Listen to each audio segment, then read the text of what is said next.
hope to join with all the seekers who stand with courage and with might. I hope to be a truth revealer, with love, with strength, and words that shine like stars at night. I hope that I can share the message with those who seek what's deeply true. I want to be a voice for Zion, to guide, to build, and change the world while I am in my youth. But you want to know how difficult it was for Joseph Smith trying to figure this out and understand what he's being told as he's looking at a symbol and being told paragraphs, trying to reconcile that with his English mind.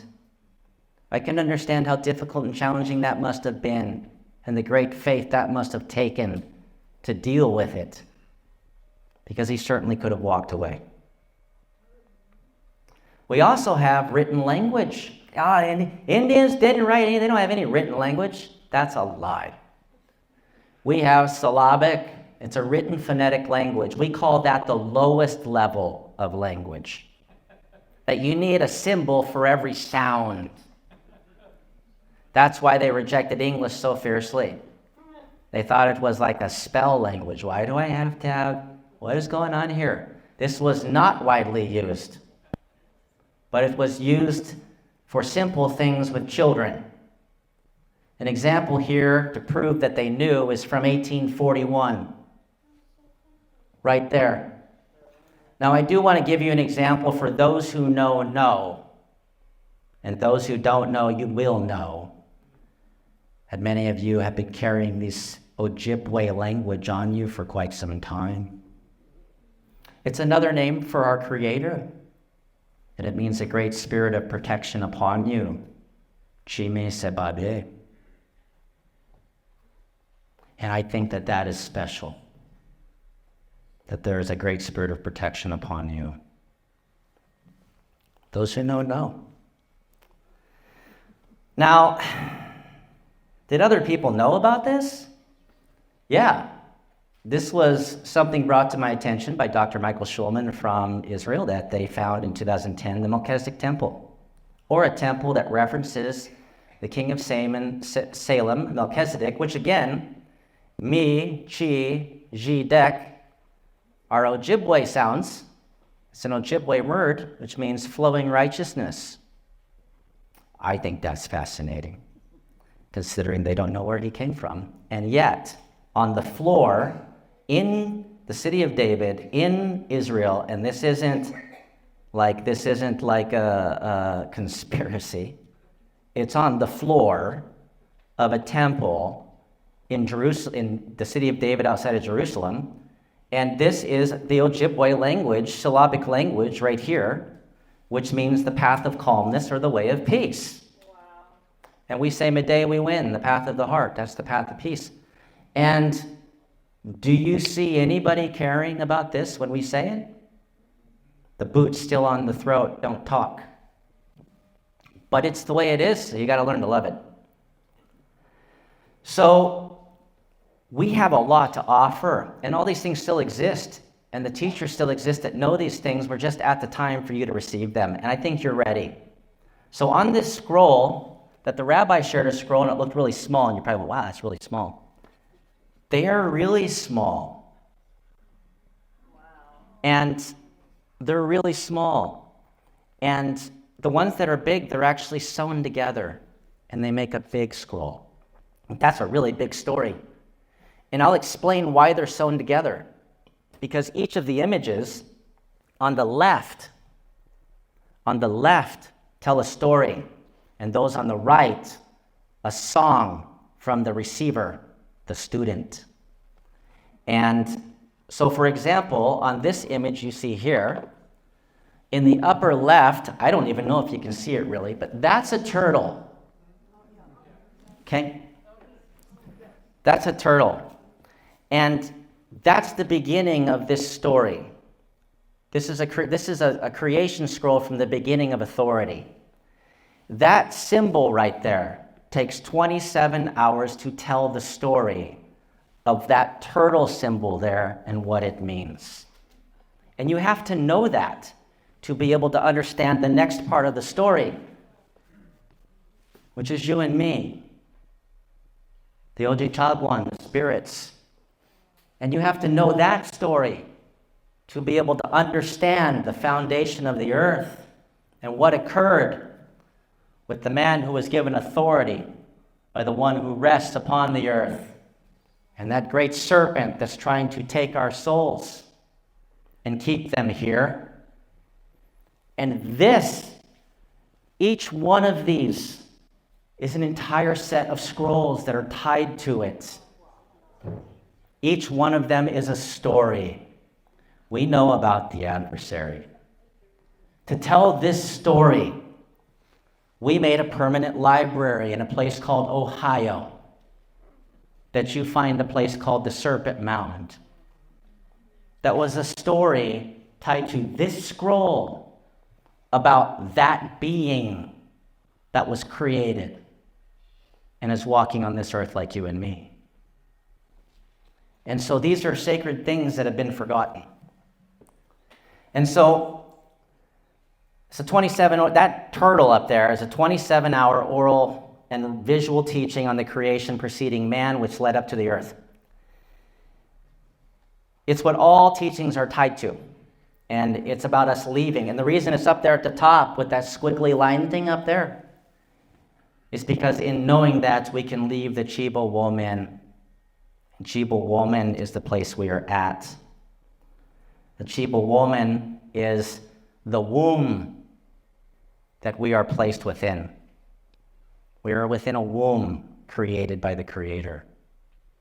So this tells us why we are here and who is here to help us. This is an example. I just have to walk over to show you. I grabbed 2 snapshots. I was allowed to take pictures, but I took so many pictures that you're not going to understand anything if you keep taking pictures. So I said that I'll bring some people to record. And so Zion Media has accepted the request for them to come and take the time to record all of these teachings from our elders. Now they make the image of the turtle. You can see the turtle's tail and his legs and the head. And each of these stones is a part of the story. And as you can see, they've been moving and migrating. And here's 2 positions that they get in as they're telling the story. It takes a long time for them all to go from here to there. And I didn't get breaks. and just like in the Marines, I got to stay awake. And so I want to share an example, and we have an understanding of things scientifically that'll blow your mind. And they say these things in our language and in the translated language, and we had an understanding of dimensions. There's a different dimension to your being, just as there's different colors in the rainbow. And so I'm going to share an example. Anybody who wants to come sit with me afterwards, and I'll show it. It's only 15 seconds. But what he's describing as these stones get to a point in the beginning where they're now making the shape of what looks like a campfire. To me, it looked like a campfire. Is for mankind to stand upon the earth and to be successful in this earth. There were 6 other creations that had to happen here. 6 other beings, groups of beings that had to be made to assist us here. And that they work together for us. But that the names are listed in our language. And each of those is a separate teaching that could be anywhere from 10 hours to 3 days. As their entire story is known by us and told by us. Moshe Shkodeh will sit with anybody and pull the scrolls and the teachings and explain the first physical beings that were made to assist creation up to us. You would call these the degrees or levels of angels. And not all of them are former human beings. They are separate beings in and of themselves with a responsibility and an accountability that today they have not been able to fulfill because we lost our relationship with them. And so they are just watching and waiting for what you would call magic for them to participate with us as they were created and designed to. And we want to talk about that. And so that's what this video, short video here was, is that moment in the beginning when he says this is where we would branch off now to talk about this group and this group and this group and this group in this order. And it's really unfortunate. Is it this one? Yes. Let's see if I can get it to, you can listen to it. Hold on. We'll use, where did mine go? No, we'll use mine. Take that. Those are other ones. They don't need to see those ones yet. So bear with me. I'll play it.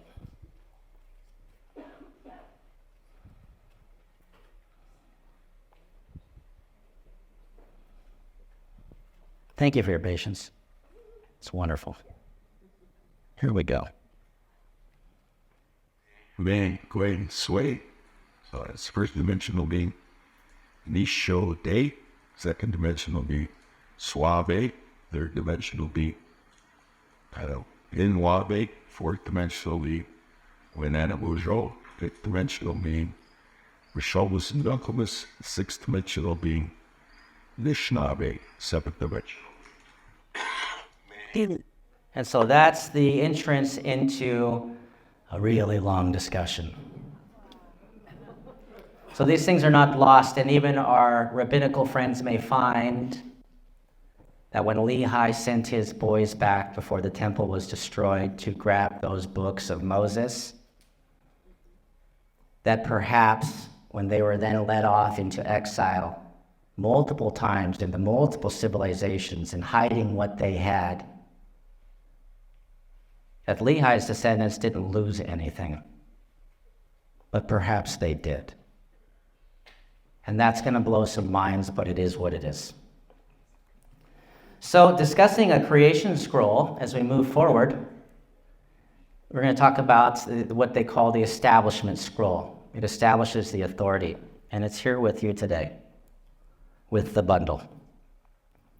And so well, the first thing it tells us is where we are. Chiba woman, we're in a great womb. We're in a great womb. All things are within this womb before our spirit came here. It's an energy of opposition in simplistic forms. You would say atomic elements, but we know this is not true. They're not solid. They're the same energies in different degrees pressed against each other. And then the spirit comes in. We are Chiba woman in all creations in all degrees, from those helpers in this place, even to us, which is the purpose of this place, are here. In the teaching from Moshe Shkodeh, which you will hear from the elders, it's not just him, there's others when you're there.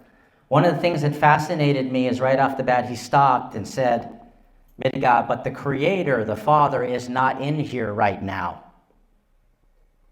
Where is he? He's off making other places, other worlds and universes and galaxies to do the same thing he did here, there. And as far as I could know, that shouldn't be unique to the LDS. But once again, you're just reflecting what the original tribal peoples of North America have known for thousands of years. So we are in the Chibowamin. We believe that in what we used to do to bind a woman and a man together as one, that their Chibowamin was actually binding together and they became one Chibowamin. But many of these things are lost to us today. But they're not lost to you. And you understand these things in the way that I'm talking about them. That the Chibowamin is a great veil that's around us. And everything we see is from the Chibowamin, reflected through the sun, just as we don't know where the energy within the atom comes from. Everything by degree is the same. And the reason you see color, it's the same thing. But when it hits different accumulations of energy, some is absorbed and a part of it is not. And the part of it that is not the fracture goes into your eyeball and into your brain, and you see a color. But we use the abalone shell for when we smudge and when we pray. I got one right here. We use this because I'm looking at a mirror of the place that I'm at. And so I know that my spirit is in this place, and I'm seeing more clearly. This is why we use this, to see the Chiba woman as it is. This is not real. It's this, and my spirit is more real than this. We know these things are true. Pull street. Hey, brilliant. It's actually a super idea. Okay. This is the Chiba woman. This is the womb we're within, the veil that is wrapped around us, that it causes us to see as we see today. On the outside, reflecting upon us, but we know that if this is true, that it must be true within it as well. In the dark shadows, we must see something that reveals this truth as fact. And we do. A single grain of sand gets absorbed into an oyster, a clam, and it forms calcium that can reflect nothing more. It doesn't have anything to pattern after. There was no code written for what it must be. And so it reflects the Chiba woman perfectly. Iridescence, the same as the abalone shell, but from within, in the darkest places, pervading every one of us. And this is why pearls are very sacred to us as well. Now, how special is your spirit? They say, anybody can contact David Allen, he's like a super scientist, and it's true. He's in LDS. That if all the energy that you would call atomic elements in your body, the average human body, not Jer Peltier, twice as many in him, that if they could touch, if the energies were possible to touch, because it appears there's this vast emptiness in space, everything, that if they could touch, the atomic elements in the average human body would form a perfect sphere the width of a human hair. How special are you in this place? When you shed that single drop, that flake of paint, and you walk through a doorway, how special are you in what you do here? In the center of the scroll is who made this place and gave the teaching and songs, and gave the teachings and song upon the scrolls. So this symbol here of the hand and the bird with the wings collapsed looking to the west means the Creator in the sky who fashioned the earth with his hand, listen. The core thing here is hand. We are fashioned in his image. He formed this with his hand. Listen. To the right are the songs upon the scrolls. These are from the student who's recording. What was received? Of all this information, thousands of pages that are further expounded in other scrolls with more depth. What's the overall that you received? That's what that is. And whenever you see one of these images, anywhere in North America or the world, it means the same thing. Each one of these images is a higher language. We believe that humans were called those with memory. Good memory. And I know children that could memorize the entire Bible. How good is our memory? To the bottom and left are the teachings upon the scroll that are given by the instructor. And like I said, these are massive in volume. That turtle in the upper left, again, is a 27-hour teaching. And it's all going to be written, if it has not already. So the first image in the song is on the right here. It looks like a head with 2 lines and 2 dots. And what it means is we learn about how to write a verse. Where do verses come from? I am the spirit in this man crying out. Father, I am calling to you. I see you. You see me. You are a great spirit. So if you see these in different orders with other symbols, and you learn them, and you will, many of you will, or you'll get a little dictionary, that you'll find some fascinating stories and songs. Image 2. You can see that one of the things coming out of the mouth, stretching under the man speaking, has these dots. This is sound. All will hear my cry. All of your creation hears me. I am connected to all creation.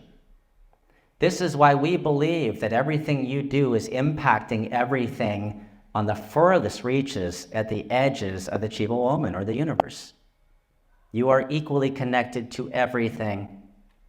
And so your spirit of positivity and optimism and your desire to do something good, and you see this magical occurrence of everything aligning, and you have a 1,000 coincidences. No, you are a part of this one organism. This place you are at is sacred and special, and one drop of water has the ability to impact the entire ocean, the entire cloud, or the entire continent. The next image, it looks like a thunderbird, but its wings are down. The Great Spirit, the Creator, is always moving in creation. Oh, Great Spirit comes here and helps me. This is another symbol of the Great Spirit, the Creator moving here. We would call it a spirit because when he comes around us, we just can't tend to see him because of the veil. He sees us. They watch us all the time. Many of you know these things to be true in your own life, as we have revelations to prove that to us. The next image is, so that it will come to pass, the day will be made clear, so we will have medicine. Let us have healing together so that we may clear the day. It's a hand connected to the Chiba woman. And I had someone tell me, nowhere did the Indians ever say, and it came to pass. They are liars. This is not the only one that a part of the teaching is, it will come to pass. Future, it's coming. Hey, if you're pregnant, it will come to pass, you're going to have a baby. Oh, how could you say such a thing? The fifth image. You're touching the Chiba woman, but it's doing something outside of it. With the Creator. You, human beings here, I am assigned to creation for you, that the day will be made clear. All troubles, all obstacles, you will overcome. Because that's the promise that's been given to us. Image 6. It looks like some animal, but if you notice, it's got an open mouth and open feet, and it has lines upon it. And what this means, it's about a sacrifice. And it means the Creator has told me I am the strongest medicine. My sacrifice will bring great healing. When you restrain yourself within creation, maybe you don't have that extra room. Maybe you don't get that extra car. Maybe you don't cut down that last tree. Your restraint is a sacrifice. Your restraint is a sacrifice because you could take everything. And it looks like we're doing that right now. The next symbol is actually the symbol of our spirit, of a spirit, two spirits connected. If you remember back when we were looking at the Melchizedek star, oh, I got to show you this. We'll go back, don't worry. Just push the down arrow.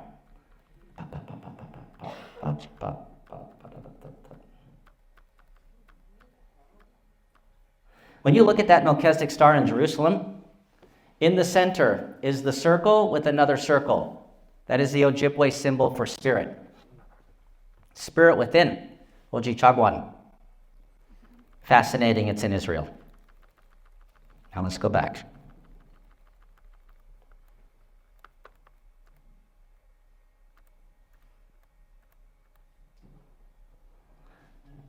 The great Creator in the sky sees me. I thank the Creator seeing through me. Seeing through you. You are an extension from the Creator when you're in alignment with the Creator. The Creator can touch and do all things through you if you allow His Spirit to be a part of your life. And I think this is LDS Theology 101. 101. Is the Spirit with you? Are you assisting the Spirit in doing its job, what it's designed to do? Or is your lack of restraint? You say a harsh word. You judge somebody unfairly. You forget the teaching of the Good Samaritan or the seed pressed into the earth. Maybe they deserve what they get. As you look at that child who didn't choose its parents or its economic situation and doesn't have proper clothing or shoes or support at home, and you just assume it's not your responsibility. It didn't used to be that way. The great Creator in the sky sees you at all times, whether you are blind and have amnesia, or you are actively engaged in the work. And we thank the Creator who is seeing through us because of what we are doing. And that's why when we say hello, we say, Ginina Nana Bojo, are you the Creator today? Buju. And they'll say, Buju, I am. Number 8, I will go and do what I am told. Now, what this looks like is like a hanging pelt. But what it means, the symbol that they had chose for this means I will go and do what I am told. And use my heart to heal, a medicine bag for my spirit to touch the great Creator. When we say the path of the heart, we mean that the spirit is tethered to the Creator through our physical heart. And there are those that get hurt in the heart, and you can feel it. Your deepest pains are expressed in a deep pain within your heart, and I felt it deeply in the people that I've lost in my life. And that's what this means. That your heart is what touches the Creator. So we're building upon what we just taught. You're tethered. You're touching. Use your heart. And then we have an extension.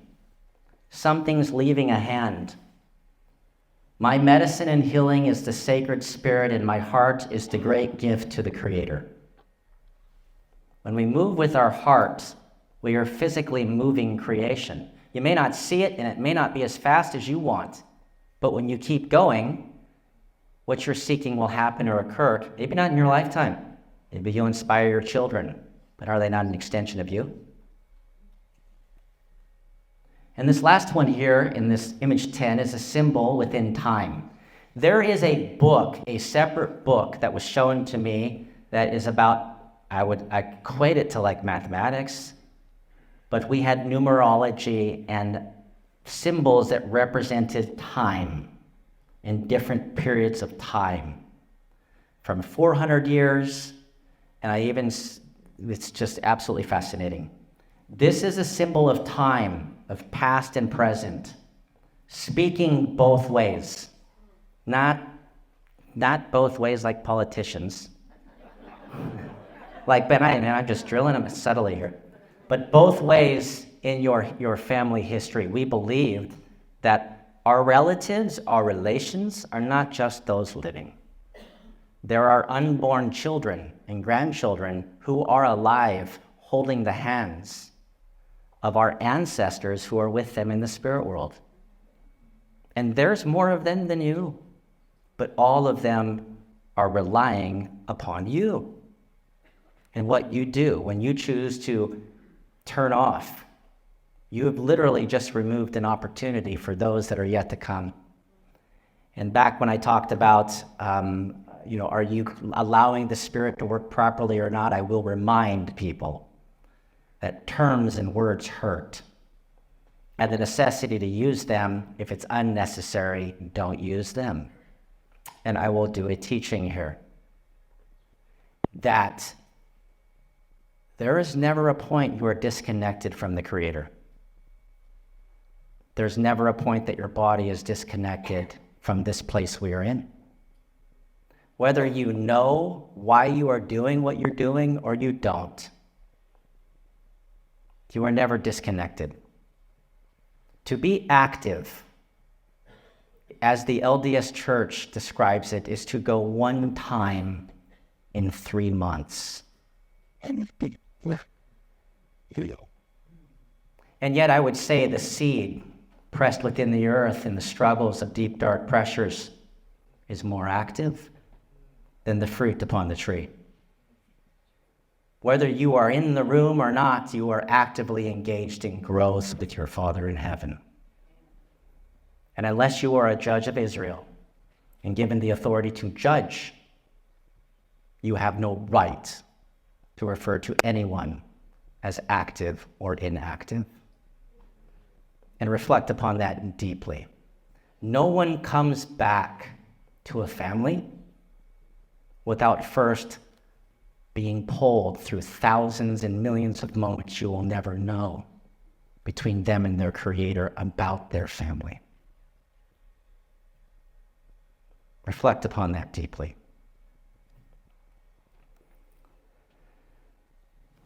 The bottom portion is a teaching story. So when you look at it here, what is fascinating is we have watched, and I have spoken with elders who have looked at I cannot think the name. There is the Book of Abraham. There is an image. What do they call that thing? Facsimile. Words for everything. And on it, if you look around it, they say, oh, geez, I think it was hastily drawn, because we find many of those images within the petroglyphs or within the scrolls or within our stones. And there's an image of a man on there sitting in a chair. And it appears that he's holding something, and it appears there's something over him. It appears that way. Well, it's found upon our authority scroll. And it's a man sitting on a chair. In ours, he's wearing what appears to be a headdress. Some have said it appears to be a bear paw. It's a headdress. And he is holding something in his hand.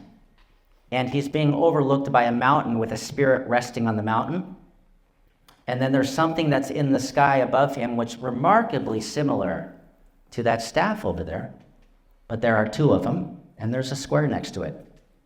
So what is that? There is like a massive teaching on that this is the first man.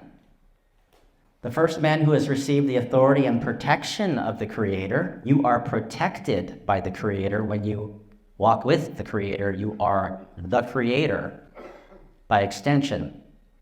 When I was a Marine, I was an extension of the Commandant of the Marine Corps. Hurrah. Yeah. And the Creator who rests upon the mountains of the earth. All resting upon the earth, which is viewed like a great fountain. And all of these are resting upon the earth. And you'll see this on almost every single scroll. There will always be a strange hashed foundation. Always. And that's symbolic of the earth is like a table. It's a surface. And everything's resting upon it, and the Creator's over it. This is a book that discusses, this is like a book size, that discusses the relationship between the spirits upon the earth, the snake who moves upon the earth, and our authority from the foundation of creation to overcome or choose to submit to this great snake that slithers upon the earth. This is a small book size of teaching just for this, just that part there, that when typed in orally would take from sunrise to sunset to complete its teaching. So it's that size of a book. You start in the morning when the sun comes up, and it would end just about when the sun goes down. And to complete its teaching, as each image has a purpose, a creation, and a path in this earth and in the teaching. These are supported by their own scrolls tied to each image. But there is a possibility to have a great mind and remember it. So this is a song, and I'm going to sing the song. We're going to pause right now, and I'm going to sing the song so you can hear what it sounded like. We believe that midday, or you would call the man made of clay, Adam, that when he spoke to his creator to say, I affirm I received this message, in the fullness that it was received, that he sung in a very solemn way, because he knew that of all the gifts he had, it was actually a great tragedy that he must endure.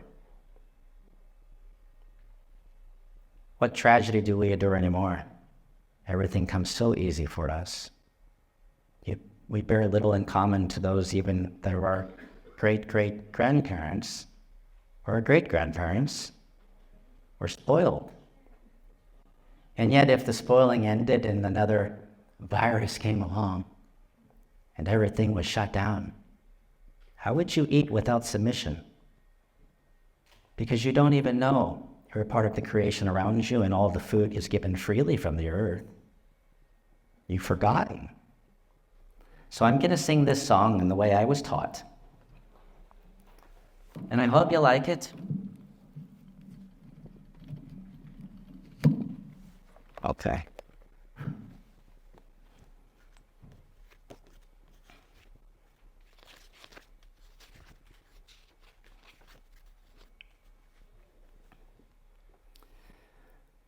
Kandeo ane toe ane Kandeo ane ineni manadu Yanine na shitimote he manadu we peme we sewa Mide we te we me wa gui shakwa mide he twe ta Me shakwo dung he ne me gisim Sungis ni de witkani he we no wo he she wat Manadu ishik Hoba mide manadu Nawagijik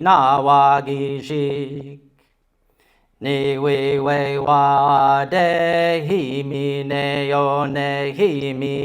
one Manadu wikani midde yo Hanine kumeni kanini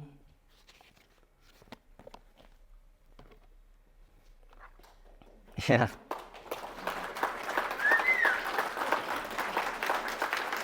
There is a reason they did not want us to sing our songs.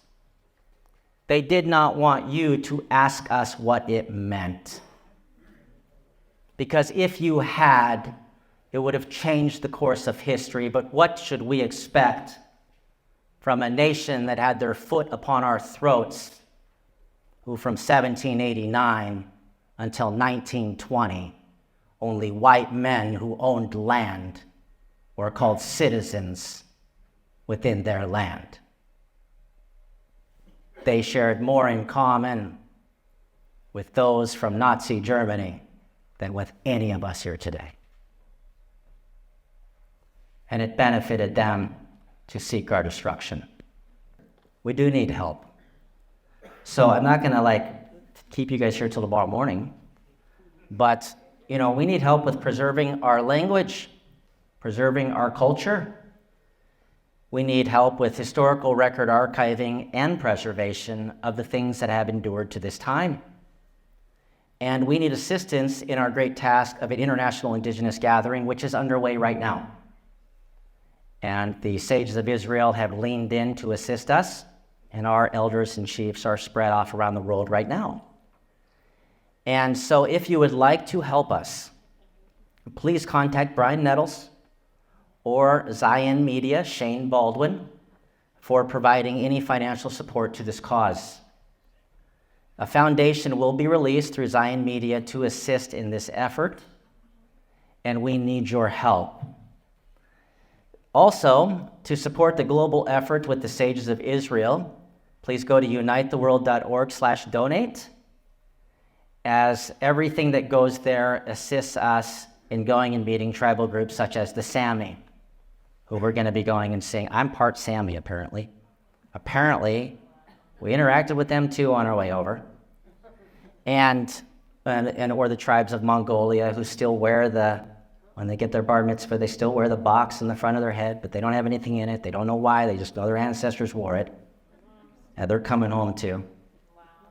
Or those that are in the islands that have all met the Savior and are just waiting for somebody to allow them to share their story, who have to this point had my family story shoved down their throat. Hey, I think it's great, but I also think it'd be great to get to know a little bit about their history and story as well. And so I guess the last point that I'll say before I'll sing a song first. And then I'm going to say one more thing because I think I'm just sick and tired. I've talked with elders about it, and I'm sick and tired of them being abused and being attacked because they were a part of the revealing and release of information. They just did it first. But we were aware of them and have been aware of this small family in Missouri and their sacred caves that I have photos of and their sacred things that I have personally seen.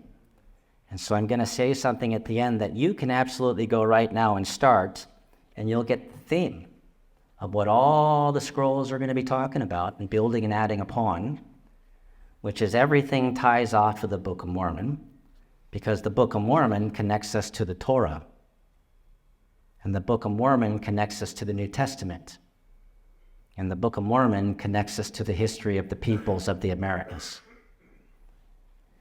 and their connection to the flood and the destruction of temples. So I'm going to sing a song, and then I'm going to share something that might shock you. Okay. Because I'm about to do shock. And I promised him I would do it, so I'm going to do it.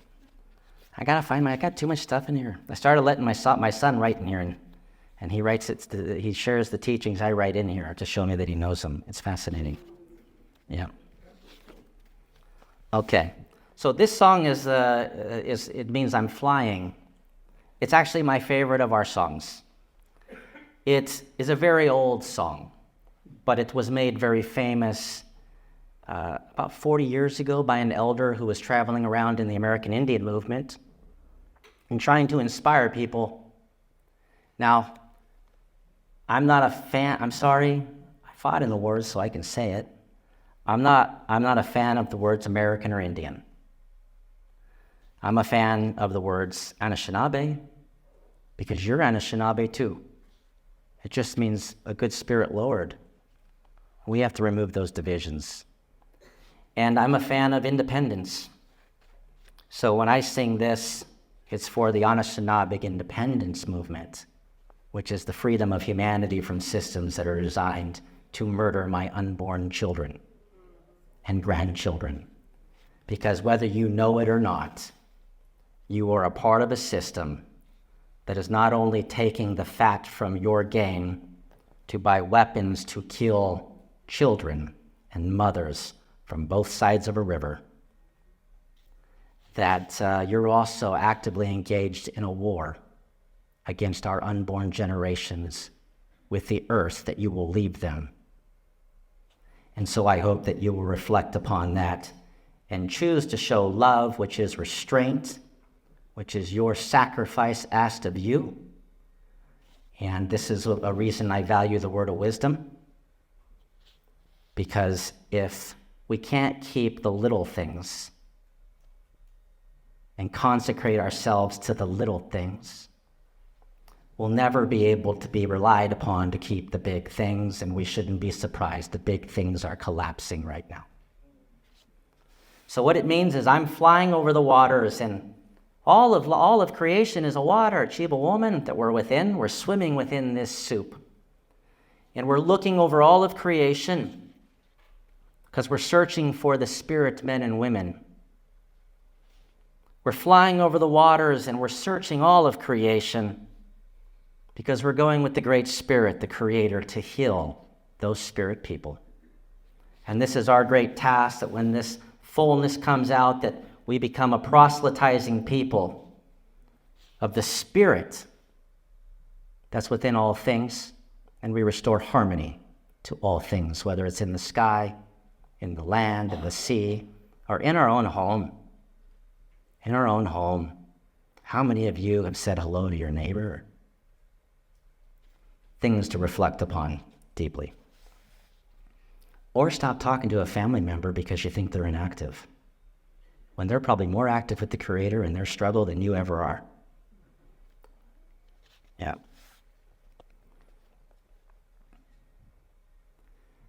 Ogi big Papa Mashan, Papa Wadan Damanaki, Mikanakungo Ichi wa Undo ne Wulkanishinabe. Hey ya, hey ya, hey, hey ya, hey ya, ho. Hey ya, hey ya, hey, hey ya, ho. Ogi di big Papa Mashan, Papa Waban Damanaki, Manadu Ungu Ichi wa Nananda Wea Tanashinabe. Manatu Ape, Manatu Ape, Manatu Ape Peshit Gewe Yanashinabe. Hey ya, hey ya, hey, hey ya, hey ya, ho. Hey ya, hey ya, hey, hey ya, ho. Ogi di big Papa Mashan, Papa Wadan Damanaki. Chipete nashwan mini pimate sewen anashinabe. Hey ya, hey ya, hey, hey ya, ho. Hey ya, hey ya, hey, hey ya, ho. She miigwech. So what's the summation? The Torah is true. The Book of Mormon is true.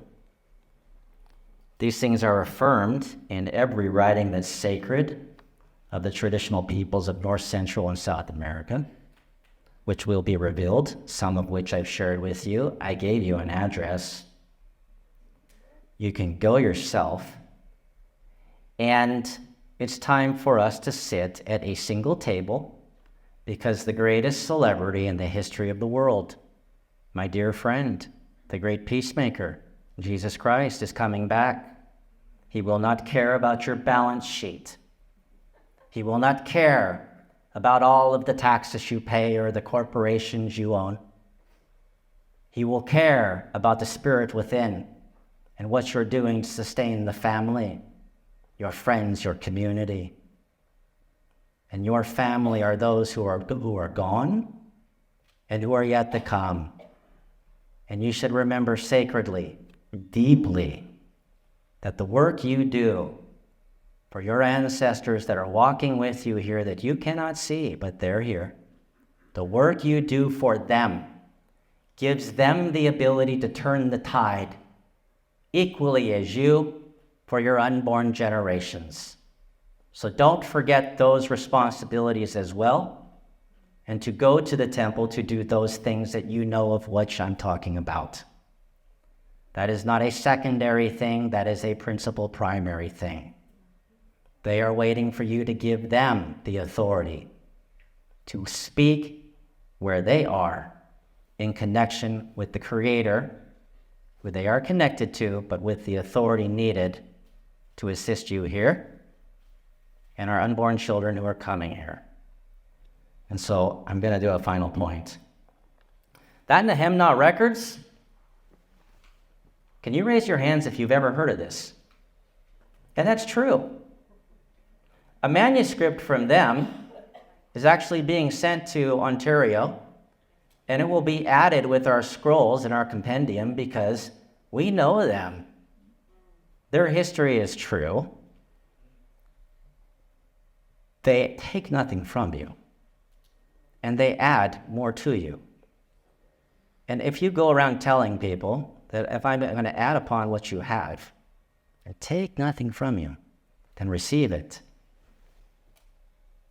I'm carrying the Ojibwe bundle, and I'm telling you that's true. I grew up with the Nez Perce, the Nimiipuu in Idaho that they're associated to.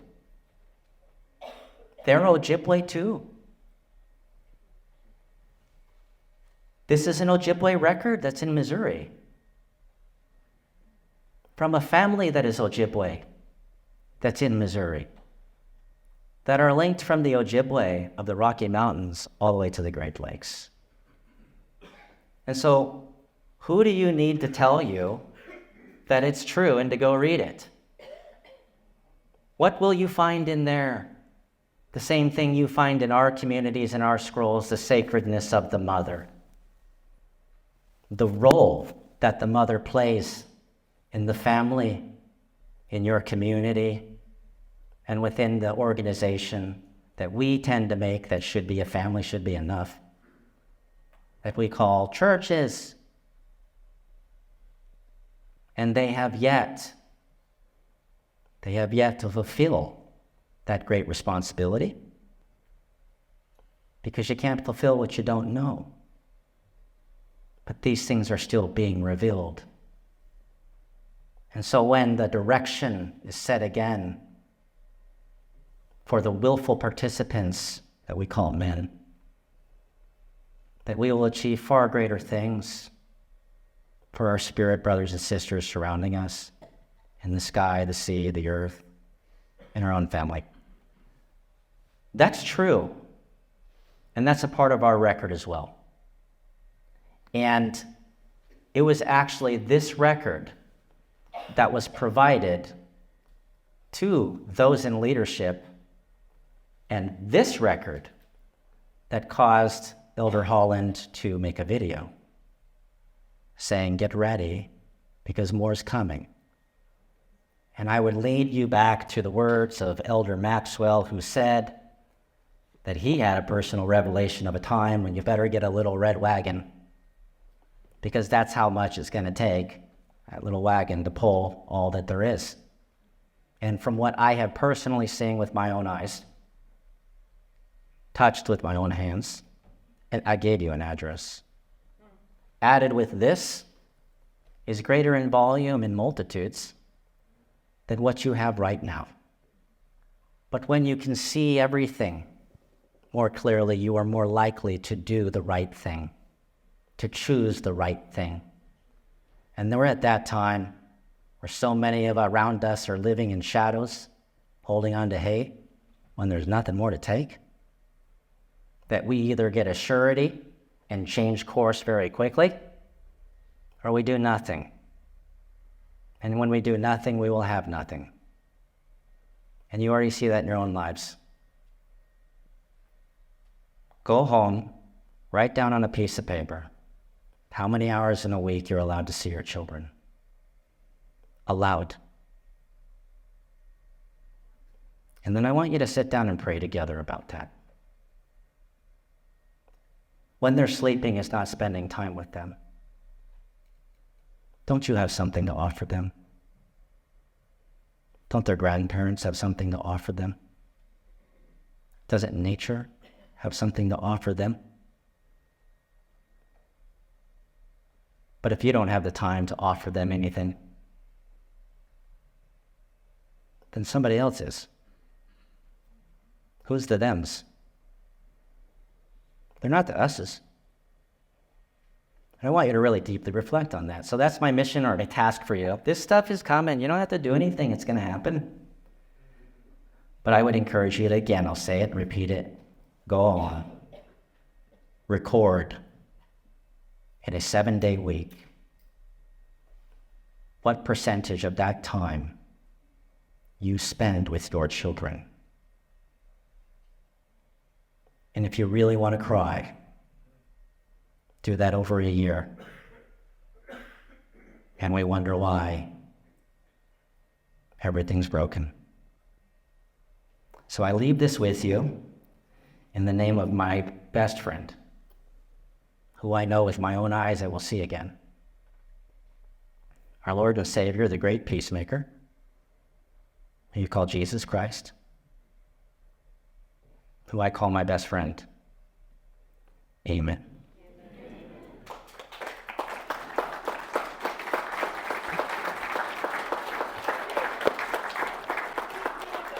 Can you give us your address so we have to call and contact No. you to let them know we're coming? No. You just show up? So let me explain how this is going to work. So in October, I'm going to be going for a 12-day initiation preparation. I'll be in a fast for 12 days and going through ceremonies to prepare to assist in what will be released. And so there's a certain level of respect you have to show to the process.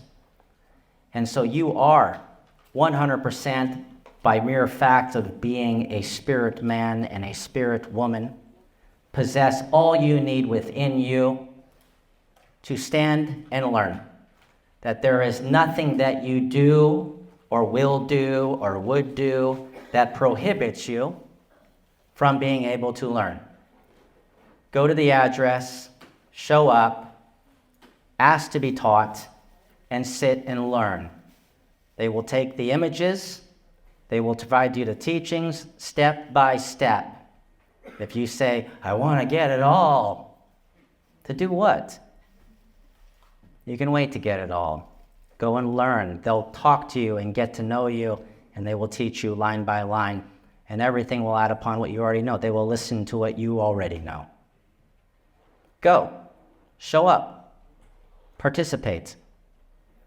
That's your right. And there's no boundaries. There's no division. Why not too many people show up? Then the space will be increased. So currently they have already moved.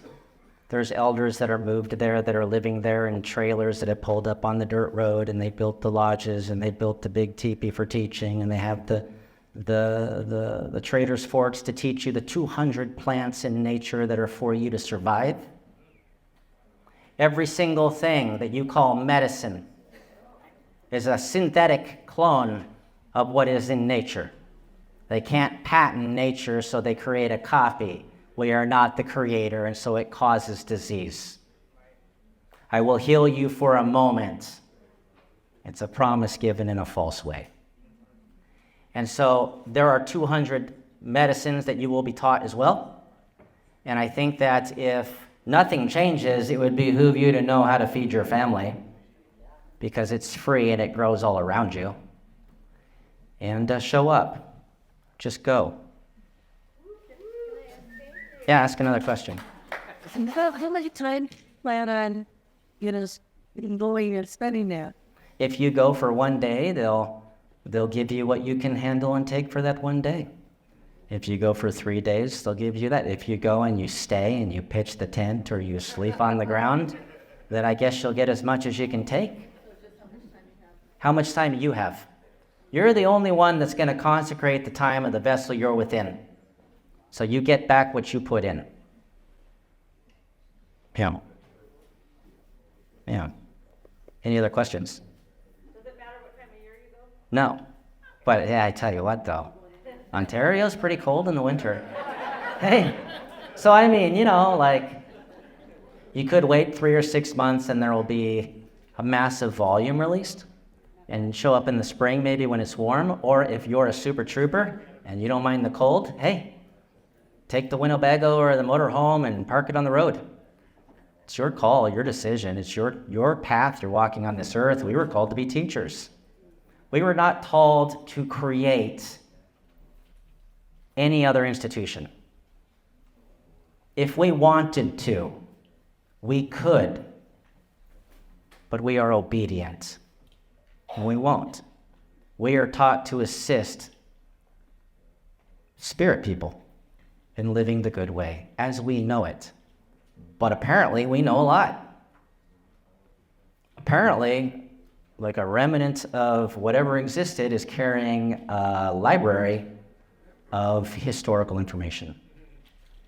And I would also pay close attention to probably Zion Media, as well as Brian Nettles, because again, Brian will be working with the petroglyphs, and Shane Baldwin will be, who was, and I want to show you love, and something that Jer Peltier talked about in the way they treat our people, is that Shane Baldwin was actually adopted by a Wampanoag family. And simply by that, he's one of us. And I go a step further, even if you're not, you're one of us. But he's being initiated. And so he will be given the authority to record whatever he wants, to live stream release whatever he wants. And I would pay special attention to Zion Media, because that's what we're doing. We're building Zion. Our responsibility, and you ask any Jew, is to bring heaven to this earth. We are dwelling in the lowest level, and this is the core of the Tanya, which is the spiritual teachings of the Torah. Many don't know the name Tanya. It's the lady working at the store down the road. No, it's their spiritual book, explaining the more spiritual things. And what did I say just before that? Because I just saw pages. Yeah, so our responsibility is to bring heaven here. That we are dwelling in the lowest level. You would call this the telestial level. And we are trying to manifest the terrestrial level. And that will manifest around us when we walk the good way together. And when we're there, we will then take the time together, maybe it's a millennium, to be able to manifest the world into a celestial level. That it's this earth that will move into these degrees. And that those who are in those levels will still remain on this earth, but they will choose to see as they see now, because it's comfortable to them, or see as it will be, because it's exciting to them, or to be as it will become, because that's the purpose for us to be here, is to be with our Father in heaven, the creator of all things seen and unseen, doing the things that he does. We are made in his image and we are his children. But, and it's a big but, we're not even at the place where we're able to be in the presence of our mother, because she's probably right now holding a big red willow stick. If you're tribal, you know what I'm talking about. And if we saw her right now, we'd be getting some severe red willow stick teachings. So, I guess I'll leave it with this. You were formed in the womb of your mother, from the plants and animals that she consumed from this earth, from within which our ancestors lie equally together. You are their prayers made flesh. The first sound that every one of us, we are equally brothers and sisters, and we share a couple moments together. The first sound we heard in the womb, and in this Chibo woman, was the heartbeat of your mother. The first feeling you felt was the heartbeat of your mother.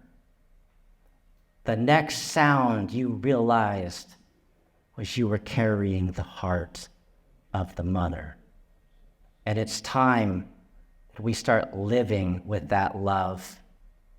And if that great example was given to us, Jesus showed you many times when they brought sinners to him.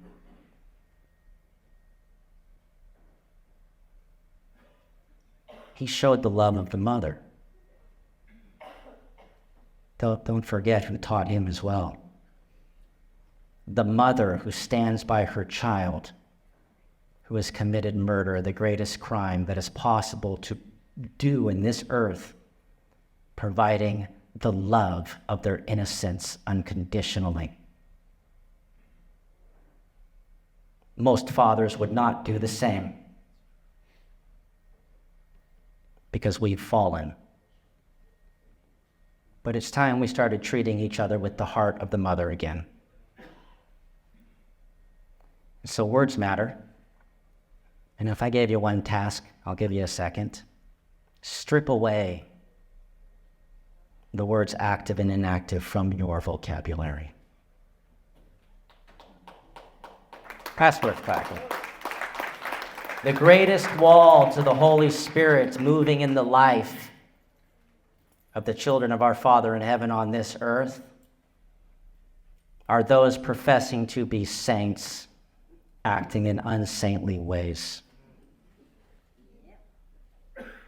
Who is worthy of the kingdom of heaven?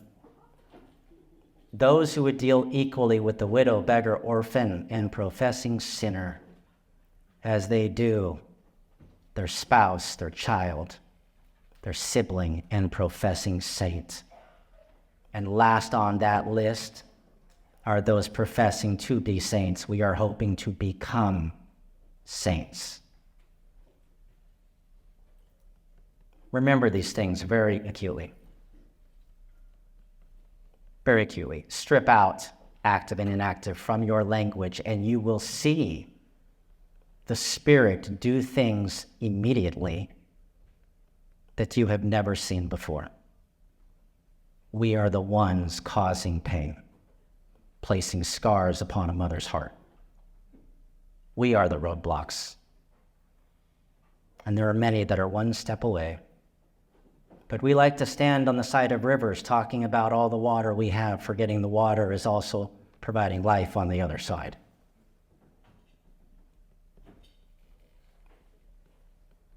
So remember that. Maybe I should give the seed teaching one more time. Everybody loves the seed when it's in the fruit and that beautiful soft flesh hanging on that tree, nurtured by its mother and the light from the Father, its warmth, and you hold it in your hands and you think it's so beautiful. And yet when it falls to the earth for a time period, you think it is as well, and then we forget the story of the Good Samaritan as the storm and the weather and the struggle on the surface strips away that protective flesh and shell as we've thrown them into the wilderness, wondering why they struggle, pressed into the deep, dark pressures of the earth.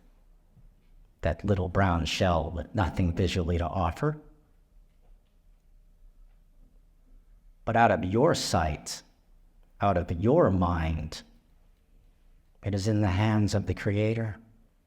And what was written within its heart, it breaks forth and it begins growing. Left, right, up, down, it grows in crooked ways. And the Lord loves those who grow in crooked ways, because when they find the surface and the light again, they don't turn back. You never see a plant saying, I don't like this, and going back into the earth. It stands tall.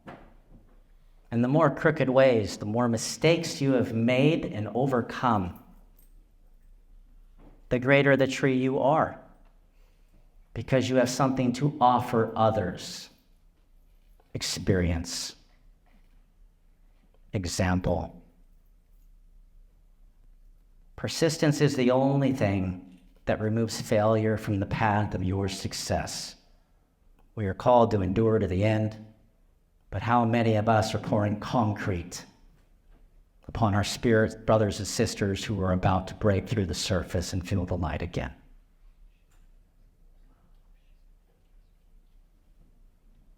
There's another word you should remove from your vocabulary.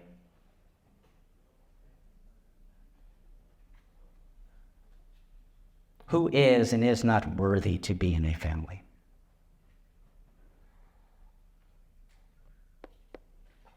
Maybe one's just more honest than the other. Maybe one is just measuring a fault more than you. And yet, even when they're in the room, sitting next to you, instead of encouraging them to seek out further light and knowledge and wisdom that would benefit them, we then say, as if we are the judge, if they are worthy or not. How much concrete has been poured upon somebody in that position? I had family members that when I was engaged in understanding who I was and with my family who were tribal, which led me back. It was all part of the trail.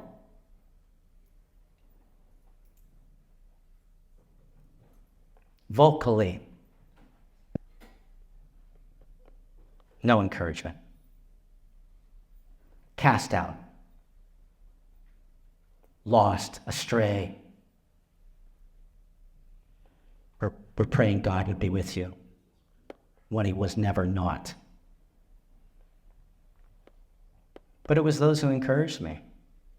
Saw where I was at and said, you're going to do it. You're going to get there. You're doing great. Wow, look at all you've learned. Look at all you've received, and you still don't think you've learned anything. Keep pouring the water. I want to get more water.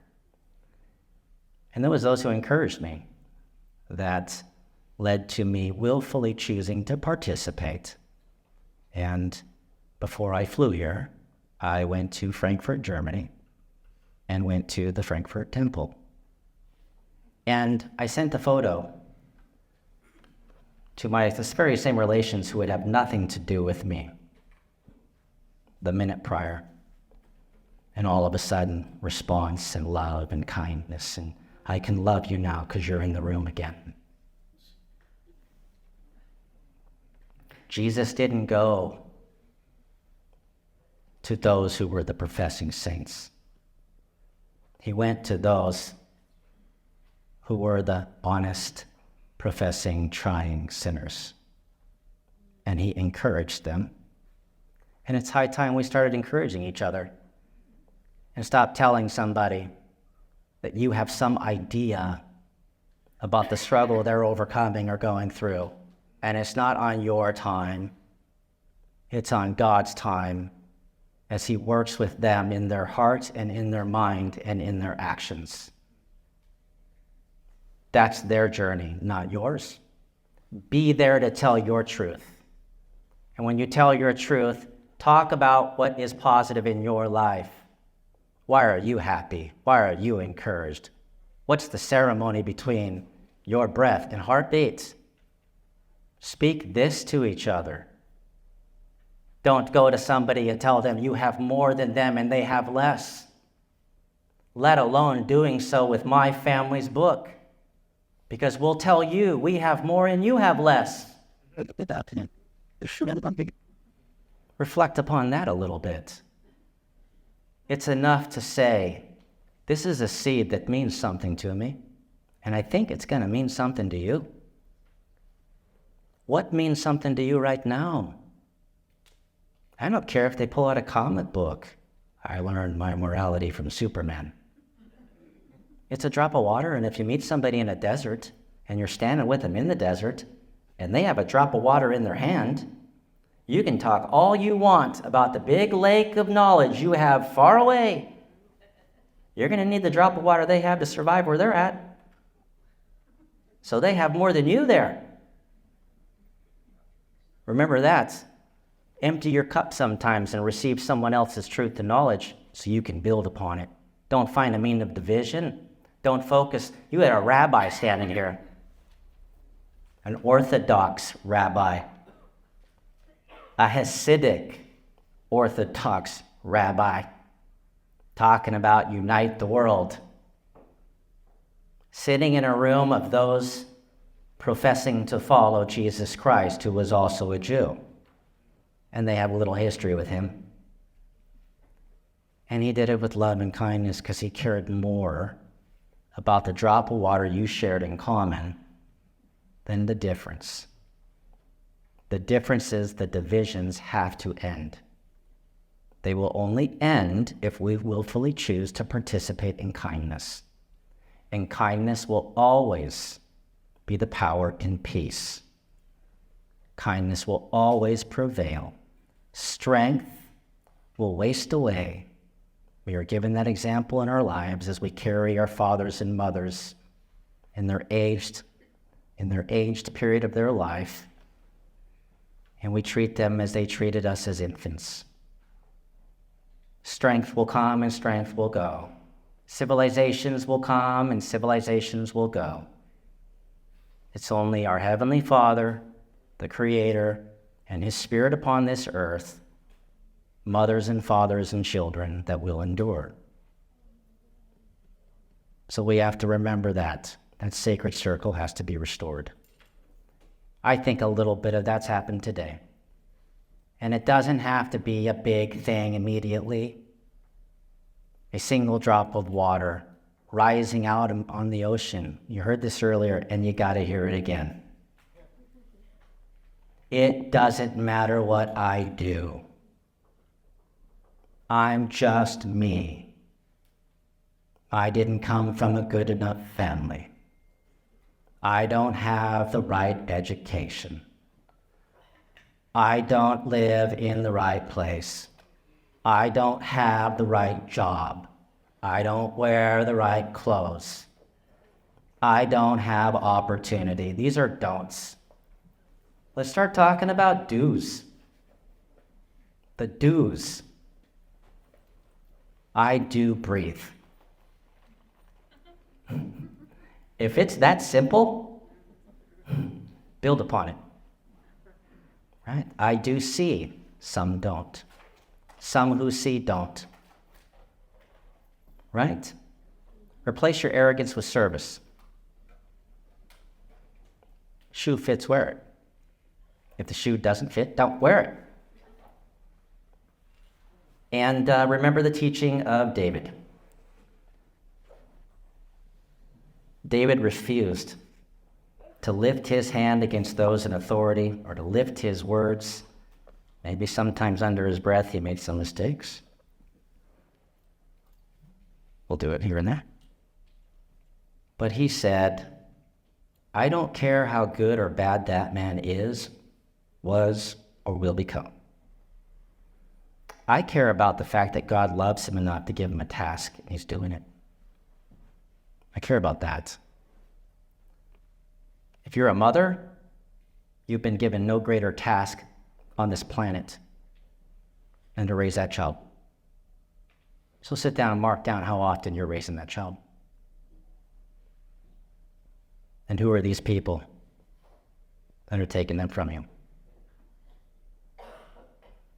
If they say they're the yous, but they're acting like the thems, they're not us.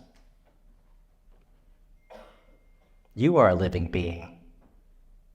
A corporation, institution, a building of stone is not. Give it 1,000 years, it'll be dust. Give it 2,000 years, it'll be a memory that maybe somebody finds in the sand as they brush away and think, oh, how great were the Egyptians. Not that great, they're not here anymore. So, these are things to think about. The first walls were not built to protect people. They were built to trap people in systems until the walls could come down. And then they stayed there. They stayed there. So, what are you going to do? Doesn't matter how much money you got. I'm blessed to have I'll be personal with you. I'm blessed to have a pretty good job because I work really hard. But I chose to do whatever it would take to free up my time to be a father. I will go negative every month, and I do, just to ensure I'm on a plane to see my sons. Because I'm not going to put a scar on their heart. I lost a son. I had a son die just 2 years ago. And I didn't make the sacrifice like I should have. I thought I'd have more time. There's right now. I'll call him later. There's right now. And so I consecrate every single thing I have to following my Heavenly Father's mission for me, which is my Heavenly Mother's mission for me too. Because I honor the Sacred Heart of the Mother in my sons. And so, I fly to Germany all the time, every month. I've flown 3 straight weeks, just because of school, first day of school, and wanted to be there. And my son, he didn't know if I was going to come, but he thought if I came, he was going to be ready. And he wore his white shirt with his little deer on it. And then when I was there, he was crying, because I've never let him down. And he stood up to talk, and he said his name, David Bagabojo. I'm German-American and Ojibwe. And I felt pretty proud of that moment. But I've failed. If you're looking for a perfect person, in your life, you'll never find one. It doesn't exist. They tell you that one mistake and you're not worthy of anything, as if the triumph over it meant nothing. They say people are presumed innocent before they're guilty, and yet, if that's true, then you wouldn't even speak about an accusation until the guilt has been proven. If they're in a court of law being accused of something, it wouldn't be promoted on your light boxes or discussed at your kitchen table, because they're presumed innocent, correct? But no, they're guilty, simply by accusation. But there are those who are guilty. I'm guilty of being a bad father. And so, because of that, I choose to be a good father when I knew I was a bad father. I have 3 beautiful daughters, Nohealani, Lealoha, Melia, that when I made the decision to cross an ocean, when they were 14 and 16, and I realized I was in Germany being treated no different than a Mexican is treated in America. That in that fight for my 1- and 3-year-old sons to know their father, I lost contact for a short period of time. I placed scars that no matter how much good I do, this is what the devil would tell me, no matter how much good I do or how much I love their brothers or show that I'm working towards having another family and another child eventually, so that I can show all the experience of my tragedies into that child's love. That the adversary tells me they'll never talk to me again. And in 5 years, they haven't. Hurt that I left. It didn't matter the money you pay. What matters most is the time you give. And so I hope and pray, and I know one day that they will talk to me again, and I will embrace them again as the man I am, not the man I was. I was a man of war with blood on my hands. My childhood was war. Then I became a warrior, and I had to learn to become a man of peace. And that's the man that my daughters will see and meet again, who have lost a brother. They lost their father, but what they don't know yet is they're getting back a better father than they had then.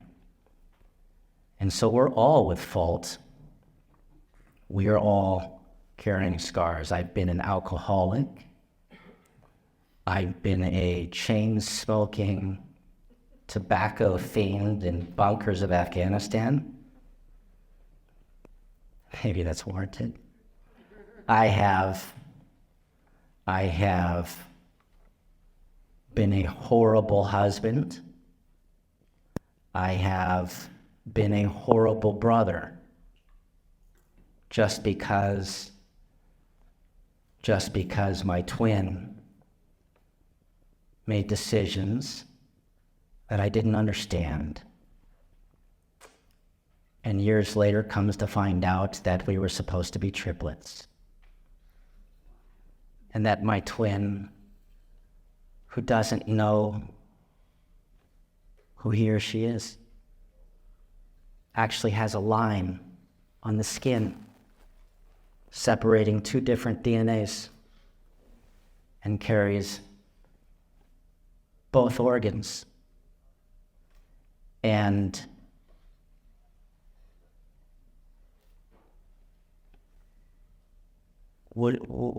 it didn't get love or support from me. What struggle and journey must be within the heart of my sacred twin, who is carrying the spirit of two children. And can it be restored?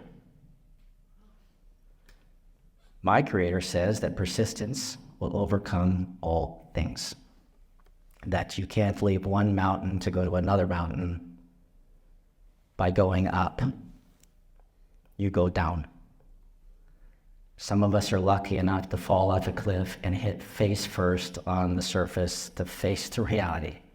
I have free falled a few times. And you would say, why me? And you stand up and you walk through that valley. And some of you have a pretty gentle walk, and others are completely lost in darkness. And are you encouraging each other and helping each other along the way? And then when you reach the mountain, you're like, I did it, I'm there. Like I felt when I sat in the temple in Frankfurt. It didn't matter they were talking in German. God made that language. It was that I was there. But I still have to climb. Some of us are going to walk up a gentle slope, looking over at those climbing a sheer face cliff, and God forbid you're doing that after doing a free fall and making it through a deep, dark valley. I mean, come on, lend a helping hand. And when you get to the top of that mountain, there's always going to be the next thing. But the only way to refine yourself is to face your fault completely and to own it and then to move forward. That's what the seed does. It hits a rock and it doesn't go, woe is me, go down. It reacts, adapt, and overcome. Hurrah. And we will always overcome. So again, just because you can put on a white shirt and a tie, just because you carry a fullness of a knowledge of your Father in heaven and his purpose for you on this earth, does not remove you from the great struggle as well. In fact, you have it worse than the others because you know better. And so be more honest with yourself and the others. And don't be that priest who felt his Creator calling upon the wind, who left the temple in his fancy garbs and stones and wandered by, I'm going to find my God, and sees a broken man laying next to a well. You deserve what you got, and keeps on going.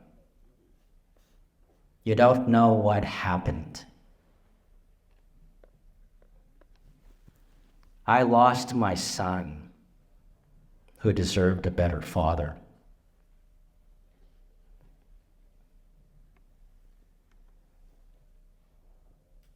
And I collapsed. I actually went to a mountain in southern France and was going to leave the earth. And if someone saw me in that state, they would have said, what a horrible person. Look at the horrible things he's doing, not knowing the pain that was within this sacred temple vessel that I'm moving within. But you know who saw me? It's on video on my Instagram.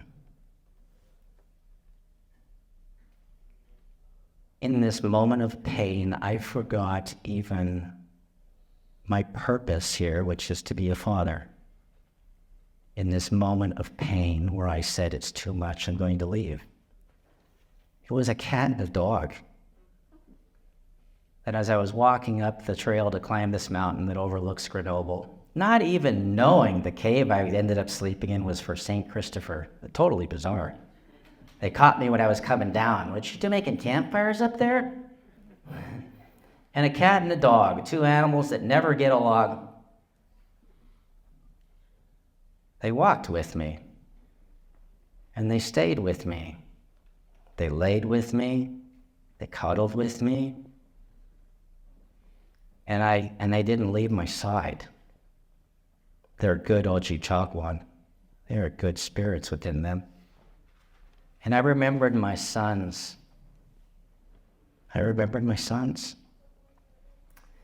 And I walked back down and said, okay, I'm going down now. This is a descent. And it's going to be a hard valley to walk through, but I'm going to climb again. Boy, it would have been really a lot easier if I had had a lot more humans supporting me in that period of time. But when pain and struggle comes, everybody disappears. Everybody comes over for the barbecue. Nobody stays after the death. Everybody comes when you're reading scriptures. Nobody sits with you when you're wallowing in the sorrows with alcohol. And maybe that's when you should be sitting with them most. Everybody points the finger when they're chain smoking. Nobody sits and listens to the stress that's in their life and assists them in finding a better way. A better way. And so that's why my elders, like Ms. Kozikwe, who have never left my side, mean so much to me now. And that's why the scriptures, which have never been changed, means so much to me now. And that's why the knowledge of my ancestors, which are being revealed now, means so much to me now. Because they are supporting me and pushing me, and you too. And so we are in one tribe, in one family, and we are a bunch of scarred people that need to start loving each other a lot more when we are at our very worst. And then go see again who the Savior was sitting with, as they wanted to stone the prostitute, or the murderer was about to go to hell. Or did he end up? Heaven. So, maybe we should see things as our Savior sees things and stop seeing them as our opinions see things. Your opinion is based upon a lack of knowledge. If all you knew how to do was to say, I love you, and that's it, you would do far more good than anything else. So, boy, this went a little longer. Yeah, hey, are you okay if I sing one last song and then we'll cut it? You got me thinking about something. Chi Miigwech. Or just say Miigwech. And Miigwech. Hey, you're Anishinaabe now. So, hey, this isn't the song that sounds the best, but it's pretty cool. It's a song. It's one of our 4 oldest songs. We believe that we carried this from before the flood, and as we're walking in the homeland of the first mother and father, that the resurrected father appeared to people, and he was kind of funny, and he called himself Nanabush. And he may have died, lived a life and died, but he had a resurrected body. And when the first mother and father were laying down to die, they were one, so much one that they were actually leaving this earth together, holding hands. And all of creation surrounded them, all of the plants and animals, and even the Creator rested upon the trees, and they could feel his pressure over them. Everybody was crying, and the birds were singing. Why are the birds singing? And they were asked, is what they were going through love? And the first father said that there's a sound approaching. He can feel the Creator's drawing near. That while the entire world is weeping, I'm going home. That the birds are singing, I'm going home. And so that must have been a comfort as those around them were watching the first human beings pass on into the other world, as the veil was peeled before their eyes and the rainbow was withdrawn and the sky world was visible and the importance of a single leaf shone like the sun in the sky. And they sang a song to give comfort.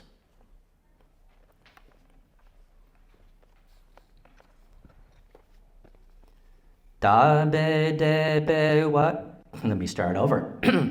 Da be de be we dang mo wan.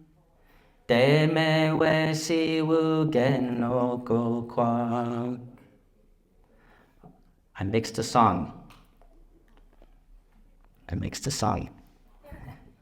You can tell my favorite song bleeds into everything.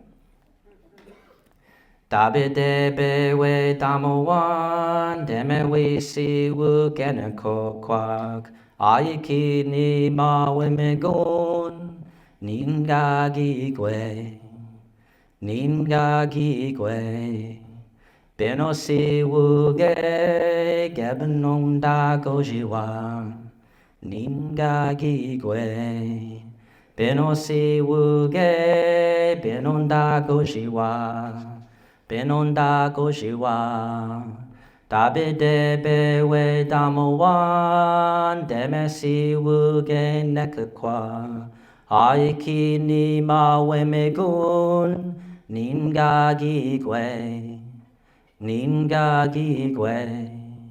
benosi wuge, benonda goshiwa, ninga gigwe. Benosi wuge, benonda goshiwa. So we'd say chi miigwech, which is thank you very much, and we would say ba ma pi, and that means we will see each other soon. Thank you.